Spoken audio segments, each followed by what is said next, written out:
It's the Gear Tester here.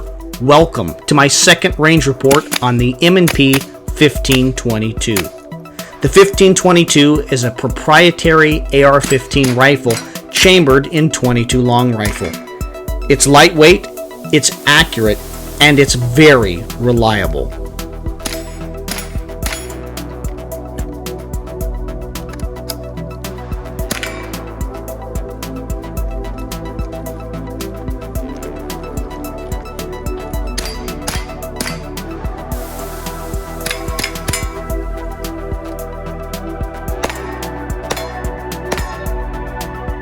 I'm really grateful for a local private shooting range that allows me to film and shoot on their property.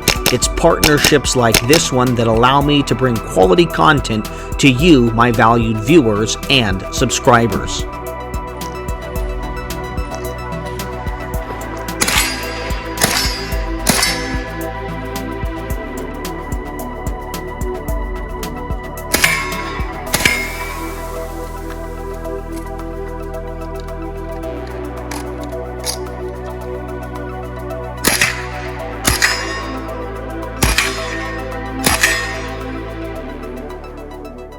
Welcome to my second range report on the Smith & Wesson M&P 1522. An awesome little gun that I now have close to 700 rounds through. So I had a bunch of Federal bulk through, and then I've been shooting this CCI. Never seen this before, but purchased this recently. 40 grain. It's coated with some polymer coating. So it's got, I guess, camouflage colors, but you can see that there, a polymer coating. It's running well. We've had a few little hiccups. I don't know. 4 or 5 rounds have had problems out of almost about 700 that we've shot, which, you know, if we're talking about 5.56 at current price point, this gun has paid for itself, and it's been really nice to do the repetitions. I talked in my first range report about how much I loved the fact that the safety is in the same exact place and works. The mag release is in the same exact place and works. These mags are a little bit sticky. I find that I have to rip them out to do reloads. They don't fall free, and maybe I'm just kind of working the gun over, but I don't find they fall free like most AR-15 mags. So you'll see me in this video ripping them out before I load the next mag in. It's just a wonderful little gun. I've added some things to it since my first range report, and so I put this little forward grip, short vertical grip from BCM, the key mod version of it, on. I put this grip that is a slightly different angle than the standard, cheaper, traditional, I think, A2 or A1 grip. And then I put this Magpul stock on it. Primarily to have the QD mount here for a sling, which I think is kind of a necessary thing, right? This gun is fabulous. It's being extremely reliable. My friends and I are really enjoying shooting it. And this, to me, the M&P 1522, for my personal use, it shines as a training gun.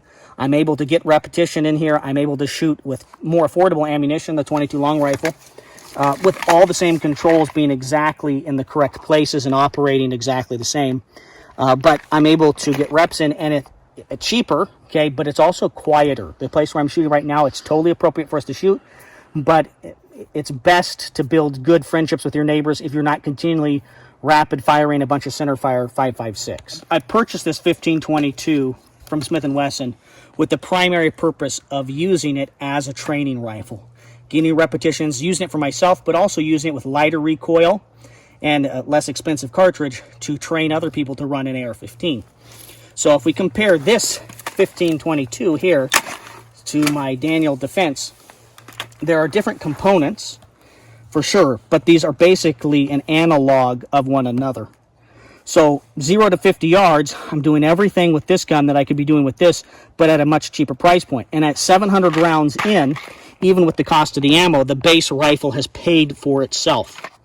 And so in that context, I really like this gun. It's been very reliable. You guys have seen me shooting it now in multiple situations, multiple locations, and I've been enjoying it over the last 2 months now. Really liking the gun. I really like a red dot on it. You can, of course, I've added this optic, the Aimpoint Pro, is the same exact basic price, about $450 brand new, as the gun is. So you know, a lot of people may not have the money to do that. If you're looking at a 1522, maybe for your first rifle or because it's available, you may not have $400 to drop on an optic. So you've seen me shooting the iron sights here.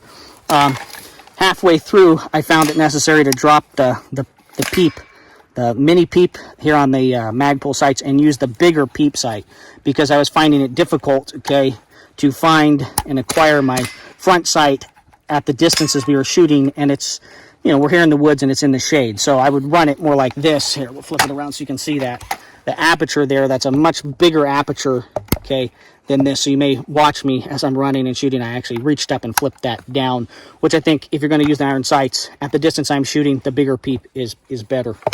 I do have a very expensive light here on it. Not very, $250. I've got one on my centerfire gun too. You know, I don't think the Surefire Mini Scout is going to stay on this gun. It'll go to one of my other rifles, but I did want to just see what it was like.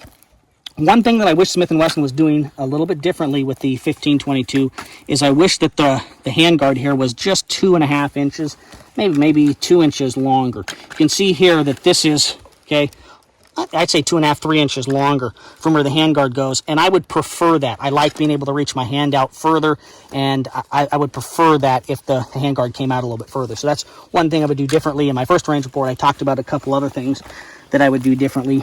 I really wish, I'll just re-emphasize one of those things, I really wish that there was a positive detent here on the safety.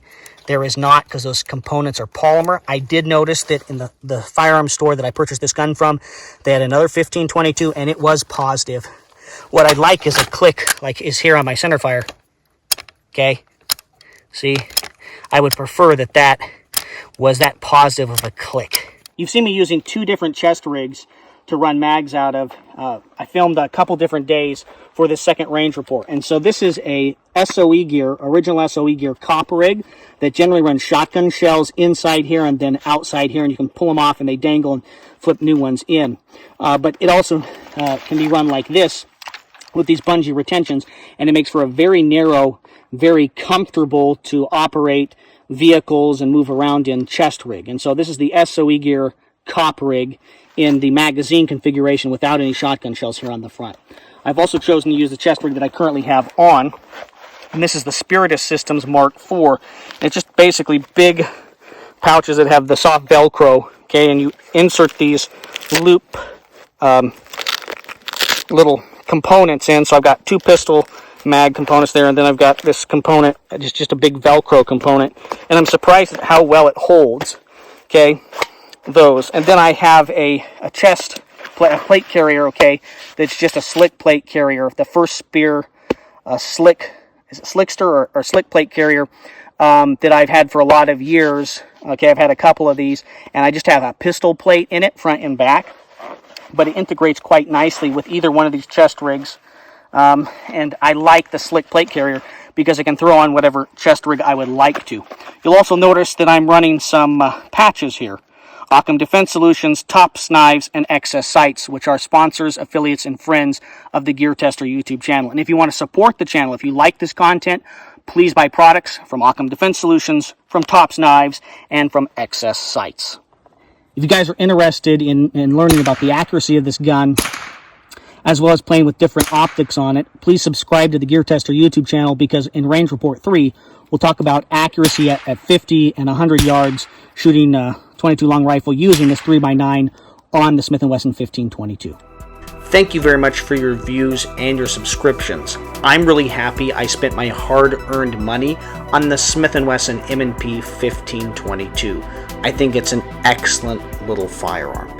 If you like this video and you would like to support the GearTester YouTube channel, you can do so by buying products from our sponsors, affiliates, and friends. Companies like Tops Knives, Occam Defense Solutions, Firebox Stoves, Valley Food Storage, and Excess Sights. My goal here at the GearTester YouTube channel has always been to produce quality video reviews on the topics of shooting, camping, and survival gear. I hope I achieve that goal here in this video today. This is the GearTester signing off.